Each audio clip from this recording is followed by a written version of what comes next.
Assalamualaikum warahmatullahi wabarakatuh. Selamat datang di channel YouTube Yayu Sri Rahayu.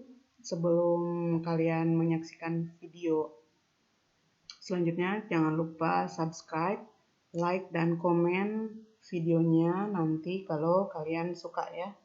Oke, pada video kali ini saya akan membahas tentang perubahan ruang dan interaksi antar ruang akibat faktor alam dan manusia.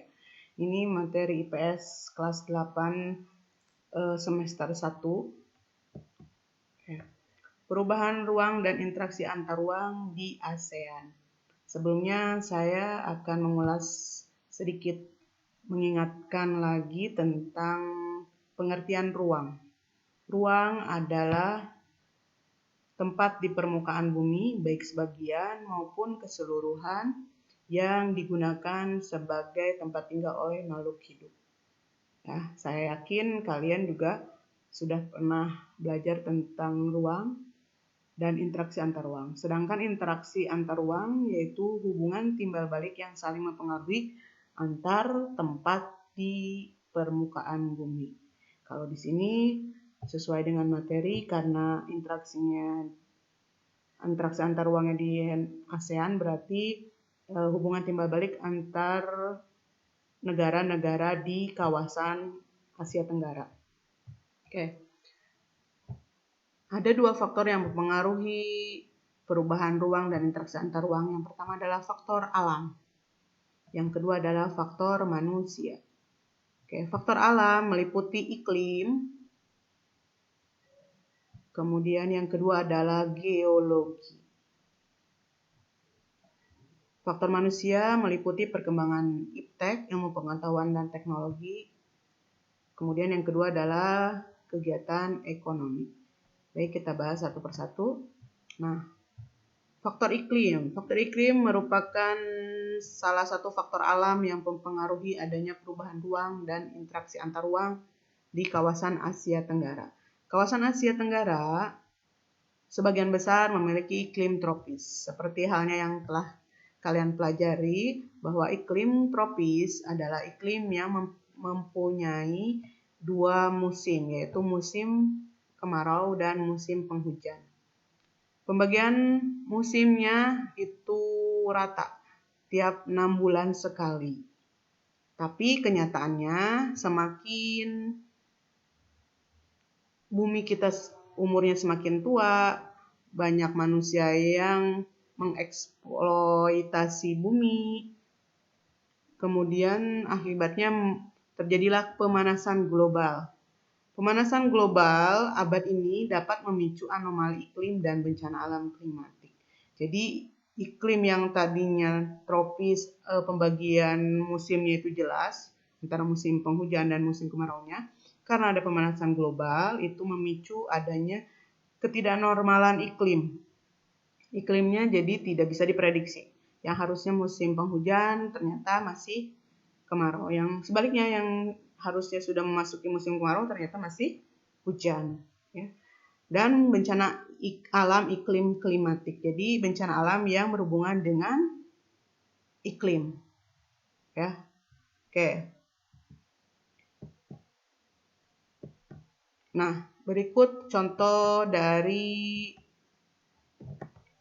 bencana alam klimatik yang dapat mengakibatkan perubahan ruang dan interaksi antar ruang. Gambar pertama kita lihat, di sini ada badai, hujan badai, kemudian juga gambar yang kedua juga masih sama, hujan badai mengakibatkan pepohonan yang tumbang, kemudian juga banjir ya. Gambar yang ketiga ini banjir tuh. Kemudian gambar yang keempat bencana kekeringan. Ini dari keempat gambar ini terlihat bahwa bencana alam klimatik ini mengubah tempat yang tadinya di sini baik-baik saja kemudian menjadi rusak. Nah, selain perubahan ruang ini juga itu terjadi adanya interaksi antar ruang. Manakala tempat di suatu daerah mengalami bencana alam biasanya membutuhkan bantuan. Nah, biasanya tempat lain akan memberikan bantuan. Nah, pemberian bantuan itu masuk ke contoh interaksi antar ruang. Oke, lanjut. Nah, ini contohnya ya. Indonesia dan beberapa negara ASEAN lain membantu Filipina yang mengalami bencana badai Haiyan tahun 2014. Berarti di sini ruangnya mana? Negara Indonesia, kemudian beberapa negara ASEAN itu ruangnya, membantu Filipina. Filipina juga ruang. Jadi ada interaksi antar ruang antar Indonesia, negara ASEAN lain dan Filipina ya, yang mengalami bencana badai Haiyan tahun 2014. Nah, bantuan ini berarti contoh bahwa negara-negara di ASEAN melakukan interaksi antar ruang. Yang kedua, di sini ada gambar kebakaran. Ketika terjadi kebakaran hutan yang hebat di Sumatera tahun 2015, Malaysia dan Singapura atas nama ASEAN memberikan bantuan pinjaman pesawat pemadam kebakaran. Jadi di sini ruangnya mana? Sumatera, Malaysia, Singapura. Ya. Tuh, paham ya? Oke, kalau sudah paham kita lanjut. Nah, selain faktor iklim, faktor alam yang mempengaruhi perubahan ruang dan interaksi antar ruang adalah faktor geologi.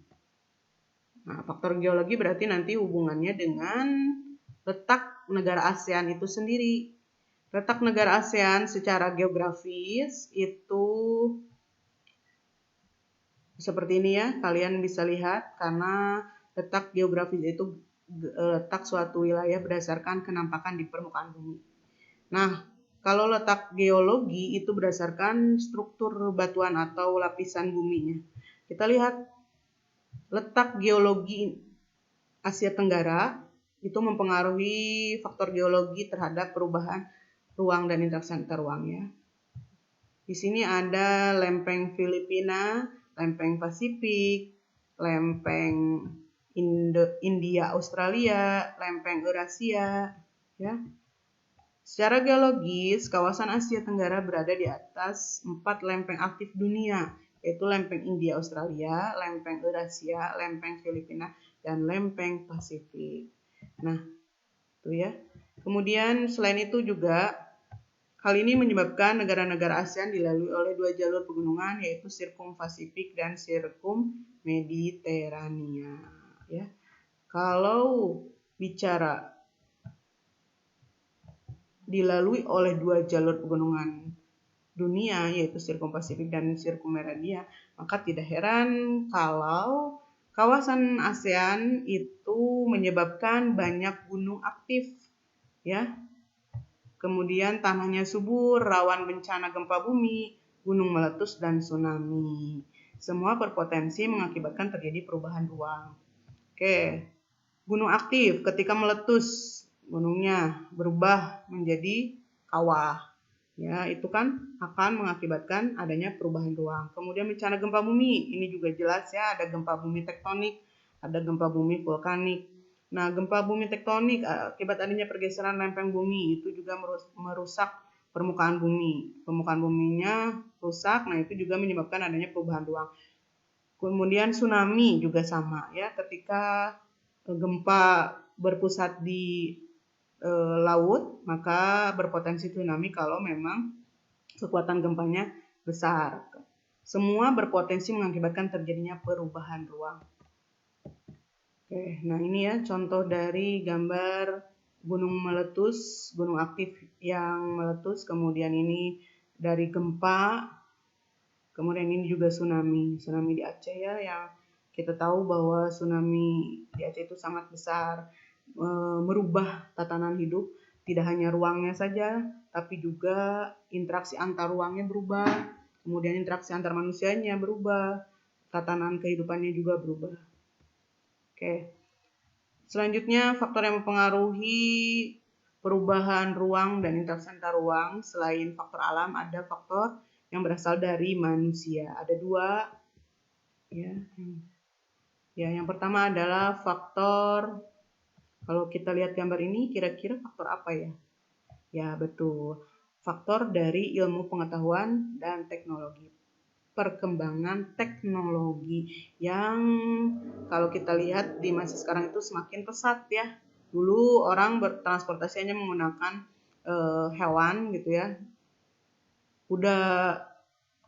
keledai, kemudian beralih ke sepeda, ya, kemudian sarana transportasi umumnya beca, beralih ke kendaraan yang lebih modern, ya, Transjakarta, kemudian monorel kereta, kemudian kapal laut dan pesawat terbang. Nah, ini perkembangan iptek. Jadi semua berdasarkan perkembangan ilmu pengetahuan dan teknologi. Perkembangan iptek terutama di bidang transportasi mengubah transportasi tradisional menjadi modern. Pembangunan infrastruktur untuk sarana transportasi seperti jembatan, jalan tol, bandara, rel kereta akan mengakibatkan perubahan ruang, dan otomatis ini akan mengakibatkan adanya perubahan interaksi antar ruang. Jadi tidak hanya perubahan ruang saja, tapi ada juga interaksi antar ruangnya, ya, yang tadinya tinggal di desa kemudian pindah ke kota atau sebaliknya, itu berarti kan adanya interaksi antar ruang. Oke, lanjut. Kemajuan teknologi di bidang komunikasi juga menyebabkan interaksi antar ruang lebih mudah tanpa terhalang jarak dan waktu. Seperti halnya kita sekarang, kalian bisa dengarkan suara ibu, bisa dengarkan penjelasan ibu walaupun jarak jauh, pembelajaran jarak jauh, ya. Yang selanjutnya adalah faktor berasal dari manusia, meliputi faktor kegiatan ekonomi yang dilakukan oleh manusia.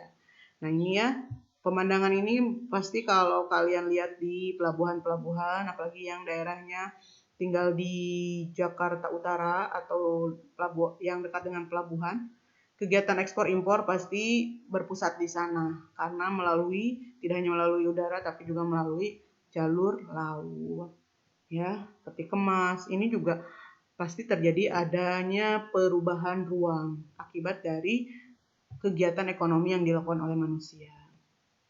Oke, selanjutnya sektor pariwisata. Pariwisata juga sama, itu mempengaruhi adanya perubahan ruang. Oke. Kegiatan ekonomi seperti ekspor impor dan pariwisata dapat mengakibatkan perubahan keruangan dan interaksi antar ruang. Jadi tempat-tempat yang dulunya tidak dikenal orang, tidak diketahui orang, ketika terjadi perubahan keruangan, kayak contohnya ini ya, gunung meletus ketika berubah menjadi kawah. Nah, si kawah itu akhirnya menjadi tempat pariwisata, maka terjadi perubahan ruang dan interaksi antar ruang. Jadi banyak wisatawan yang datang ke tempat tersebut. Oke. Nah, setelah kalian mendengarkan penjelasan materi tentang perubahan ruang dan interaksi antar ruang, sekarang tugasnya do it with your friend. Coba analisis perubahan ruang yang terjadi di sekitar lingkungan rumahmu, apakah akibat faktor alam atau faktor manusia? Ya, kalau faktor alam tadi ada dua, ada klimatik, ada faktor geologi. Kalau manusia juga ada dua, ada faktor ilmu pengetahuan dan teknologi, ada juga faktor kegiatan ekonomi. Nah, kalian jelaskan, kalian cari berpasangan ya, 2 orang, maksimal 2 orang.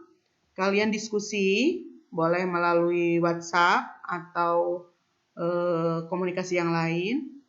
Kemudian kalian catat masing-masing. Kemudian jangan lupa juga cantumkan nama teman yang kalian jadikan pasangan kelompok. Dan jangan lupa juga sertakan kelasnya. Ya, kerjakan secara berpasangan. Hasilnya kalian upload melalui LMS Cendekia dengan alamat edu.cendekia.sch.id. Jangan lupa masukkan email Cendekia dan passwordnya. Kemudian kalian upload tugasnya di sana. Oke, itu saja yang bisa Ibu sampaikan. Mudah-mudahan video ini bermanfaat. Dan jangan lupa tadi kalau memang kalian suka, kalian like, kemudian kalian komen dan subscribe channel YouTube Ibu. Sekian, terima kasih. Wassalamualaikum warahmatullahi wabarakatuh.